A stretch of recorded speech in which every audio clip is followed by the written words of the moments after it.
Tendance, mon ami, chaque soir en ouverture de Smart Bourse, les infos clés du jour sur les marchés avec Pauline Gratel. Bonsoir Pauline. Bonsoir. C'est un retour au calme, un calme peut-être en surface pour les marchés aujourd'hui. Oui, en Europe, pour commencer, le Stoxx 600 et l'Eurostoxx 50 évoluent sans tendance marquée. En France, le CAC 40 stagnait ce matin avant de repartir en hausse modérée dans l'après-midi pour évoluer autour de 8400 points.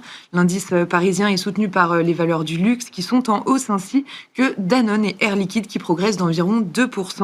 Côté américain, les indices tentent de se stabiliser après les secousses d'hier. Rappelons que le Nasdaq Composite a chuté de plus de 2% et que l'indice des semi-conducteurs a abandonné près de 8%.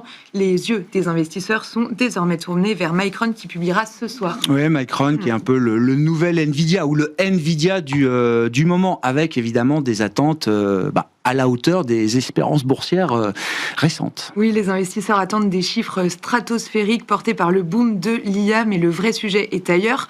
La production de 2026 de puces est déjà entièrement sold out. Du côté des revenus, le chiffre d'affaires est attendu à près de 36 milliards de dollars. Le titre a ouvert en léger repli après une chute de 15% hier. Rappelons tout de même la progression de Micron. Sur un an, le titre s'envole de plus de 700% et sur les 3 derniers mois, il gagne près de 200%.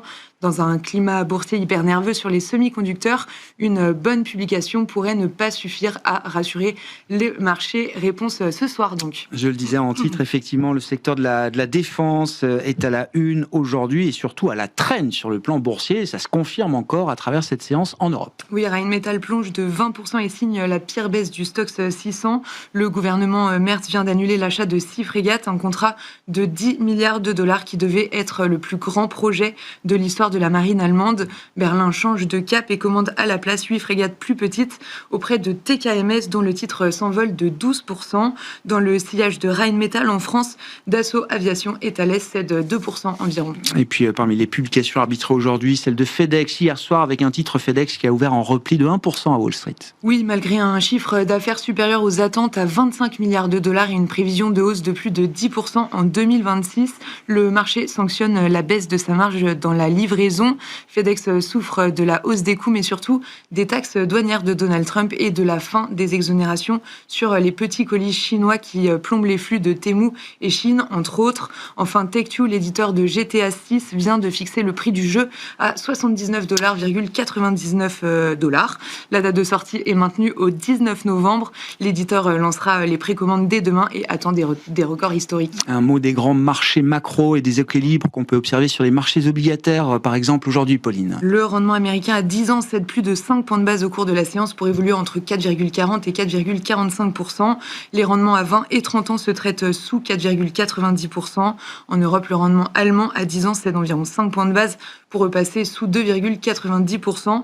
Globalement, ce mouvement de détente d'environ 5 points de base est observé un petit peu partout en Europe, en France, en Espagne, au Portugal, en Italie, au Royaume-Uni, etc. Du côté des changes, il faut noter que le sourire du dollar se poursuit et s'accentue même avec une nouvelle séance de hausse aujourd'hui pour le dollar contre toute devise. Oui, depuis la réunion de la Fed et la communication de Kevin Warsh la semaine dernière, l'indice dollar progresse de quasiment 2%. L'euro-dollar retombe ainsi autour de 1,13. Cette flambée du dollar fait une autre victime, les matières premières. L'or cède 4% et l'argent plonge carrément de 6%, entraînant aussi le cuivre et l'aluminium dans le rouge. Dans le sillage de ce repli des cours, les valeurs minières sont en repli. Newmont, par exemple, cède 3%.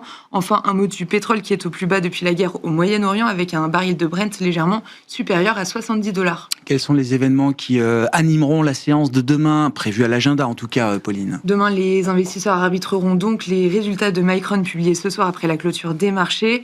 On attend aussi la croissance américaine en 3e lecture pour le premier trimestre, ainsi que les indices PCE et Core PCE du mois de mai. Côté européen, la 2e estimation du PIB espagnol du premier trimestre est également attendue. Tendance, mon ami, chaque soir en ouverture de Smart Bourse, Pauline Gratel avec nous et pour vous apporter les infos clés du jour sur les marchés.